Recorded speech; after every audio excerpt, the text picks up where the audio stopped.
ಮೊದಲ ಹಂತದ ಚುನಾವಣೆ ಈಗಾಗಲೇ ಆಗೋಗಿದೆ 14 ಲೋಕಸಭಾ ಕ್ಷೇತ್ರಗಳಲ್ಲಿ. ಕಾಂಗ್ರೆಸ್ಗೆ ಭರ್ಜರಿ ಗೆಲುವು ಪಕ್ಕಾನಾ ಅನ್ನುವಂತಹ ಪ್ರಶ್ನೆ ರಾಜಕೀಯ ವಲಯದಲ್ಲಿ ಮೂಡ್ತಾ ಇದೆ. ಯಾಕಂದ್ರೆ 14 ಕ್ಷೇತ್ರಗಳ ಪೈಕಿ 8 ಕ್ಷೇತ್ರಗಳಲ್ಲಿ ಕಾಂಗ್ರೆಸ್ ಗೆಲ್ಲುತ್ತೆ ಅನ್ನುವಂತ ವರದಿ ಕಾಂಗ್ರೆಸ್ನ ನಾಯಕರಿಗೆ ಈಗಾಗಲೇ ಸಿಕ್ಕಿದೆ. ಸಿದ್ದರಾಮಯ್ಯ ಅವರ ಕೈ ಸೇರಿರುವಂತಹ ಗೆಲುವಿನ ರಿಪೋರ್ಟ್ 14 ಲೋಕಸಭಾ ಕ್ಷೇತ್ರದಲ್ಲಿ 8ರಲ್ಲಿ ಗೆಲ್ಲಬಹುದು ಅಂತ ಮಹಿಳಾ ಮತದಾರರು ಕಾಂಗ್ರೆಸ್ನ ಪರವಾಗಿ ನಿಂತಿದ್ದಾರೆ ಅನ್ನುವಂತಹ ಮಾಹಿತಿ ಕಾಂಗ್ರೆಸ್ ನಾಯಕರಿಗೆ ರವಾನೆಯಾಗಿದೆ. ಪ್ರತಿ ಕ್ಷೇತ್ರದಲ್ಲಿ 10%ರಲ್ಲಿ 7% ಮಹಿಳೆಯರು ಕಾಂಗ್ರೆಸ್ಗೆ ಮತ ಹಾಕಿದ್ದಾರೆ ಅನ್ನೋ ರಿಪೋರ್ಟ್ ಸಿದ್ದರಾಮಯ್ಯ ಕೈ ಸೇರಿದೆ. ಇದೇ ಅಂಶ ಕಾಂಗ್ರೆಸ್ಗೆ ವರವಾಗಿದ್ದಾಗಿ ಗುಪ್ತಚರ ಇಲಾಖೆ ಕೂಡ ಮಾಹಿತಿ ಕೊಟ್ಟಿದೆಯಂತೆ. ಮಂಡ್ಯ, ಹಾಸನದಲ್ಲಿ ಕೈ ಬಲ ಸಾಧಿಸುತ್ತಾ ವರದಿಯಲ್ಲಿ ಏನಿದೆ ಅನ್ನೋದು ಕೂಡ ಕುತೂಹಲ.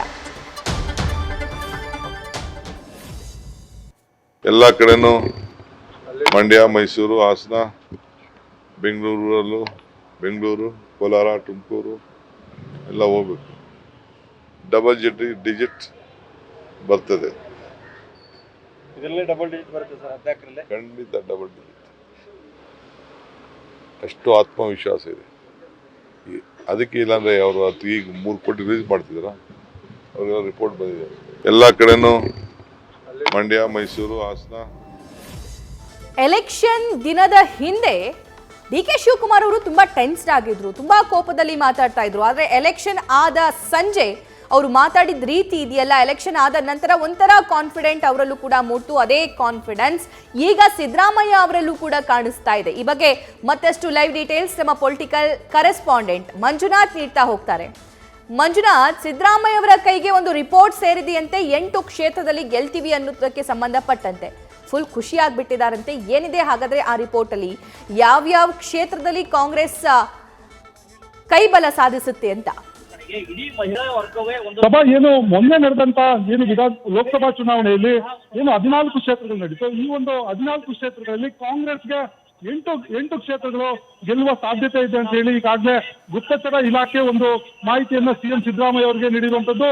ಪ್ರಮುಖವಾಗಿ ಹಳೆ ಮೈಸೂರು ಭಾಗದಲ್ಲಿ, ಕರಾವಳಿ ಭಾಗದ ಬಿಟ್ಟು ಉಳಿದ ಕ್ಷೇತ್ರಗಳಲ್ಲಿ ಕಾಂಗ್ರೆಸ್ಗೆ ಹೆಚ್ಚಿನ ಸ್ಥಾನಗಳು ಬರುತ್ತೆ.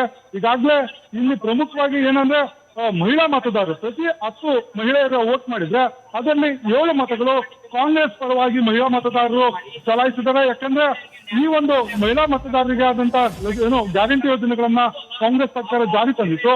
ಅದು ಎಲ್ಲ ಒಂದ್ ಕಡೆ ಕೈ ಹಿಡಿದಿದೆ ಅನ್ನೋದು ಕಾಂಗ್ರೆಸ್ಗೆ ಕೊಟ್ಟಿರುವಂತಹ ವರದಿಯಲ್ಲಿ ಉಲ್ಲೇಖ ಆಗಿರುವಂತದ್ದು. ಜೊತೆಗೆ ಈ ಬಾರಿ ಲೋಕಸಭಾ ಚುನಾವಣೆಯಲ್ಲಿ ಕಾಂಗ್ರೆಸ್ ರಾಜ್ಯದಲ್ಲಿ 20ಕ್ಕೂ ಹೆಚ್ಚು ಕ್ಷೇತ್ರಗಳನ್ನು ಗೆಲ್ಲಬೇಕು ಅನ್ನೋ ನಿಟ್ಟಿನಲ್ಲಿ ಸಾಕಷ್ಟು ಪ್ಲಾನ್ಗಳನ್ನು ರೂಪಿಸಿ ಒಂದಷ್ಟು ಹೋರಾಟಗಳನ್ನ ಮಾಡ್ತಾ ಇತ್ತು. ಚುನಾವಣೆ ನಡೆಯುವವರೆಗೂ ಕೂಡ ಸಾಕಷ್ಟು ಪ್ಲಾನ್ಗಳನ್ನ ರೂಪುರೇಷೆಗಳನ್ನ ಮಾಡ್ಕೊಂಡಂತದ್ದು ಕಾಂಗ್ರೆಸ್ಗೆ ಈಗ ಖುಷಿಯ ವಿಚಾರವನ್ನ ಗುಪ್ತಚರ ಇಲಾಖೆ ಅಧಿಕಾರಿಗಳು ಕೊಟ್ಟಿರುವಂತದ್ದು. ಏನೋ 14 ಕ್ಷೇತ್ರಗಳ ಚುನಾವಣೆ ನಡೀತು.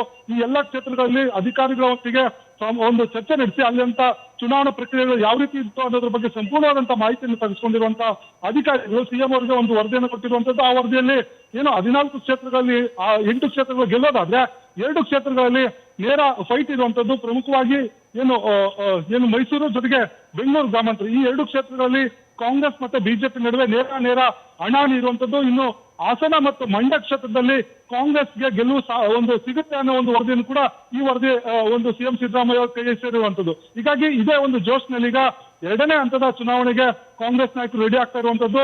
ಎಲ್ಲ ಒಂದ್ ಕಡೆ ಕಾಂಗ್ರೆಸ್ ನಾಯಕರಿಗೆ ಒಂದಷ್ಟು ಆತಂಕ ಇತ್ತು. ಈ ಬಾರಿ ಮೋದಿ ಅವರ ಒಂದು ಅಲೆ ಕಾಂಗ್ರೆಸ್ಗೆ ಹಿನ್ನಡೆ ಆಗ್ಬೋದು. ಜೊತೆಗೆ ಬಿಜೆಪಿಯ ಒಂದಷ್ಟು ಜೆಡಿಎಸ್ ಜೊತೆ ಮೈತ್ರಿ ಮಾಡ್ಕೊಂಡಿರುವ ಏನಿಲ್ಲಿ ಹೊಡೆತ ಬೀಳುವ ಸಾಧ್ಯತೆ ಇತ್ತು ಅನ್ನೋದು ಒಂದು ಕಾಂಗ್ರೆಸ್ ನಾಯಕರ ಲೆಕ್ಕಾಚಾರ ಇತ್ತು. ಆದ್ರೆ ಇದೆಲ್ಲವೂ ಮೀರಿ ಈ ಒಂದು ಗುಪ್ತಚರ ಇಲಾಖೆ ನೀಡಿರುವಂತಹ ವರದಿ ಕಾಂಗ್ರೆಸ್ಗೆ ಪೂರಕವಾಗಿರುವಂತಹ ವಾತಾವರಣ ಮತ್ತೆ ಫಲಿತಾಂಶ ಸಿಗುವ ಸಾಧ್ಯತೆ ಇರುವಂತದ್ದು. ಸಭಾ, thank you Manjunath. News first ನಿರ್ಭೀತಿಯಿಂದ ನಿಮ್ಮ ಪರವಾಗಿ.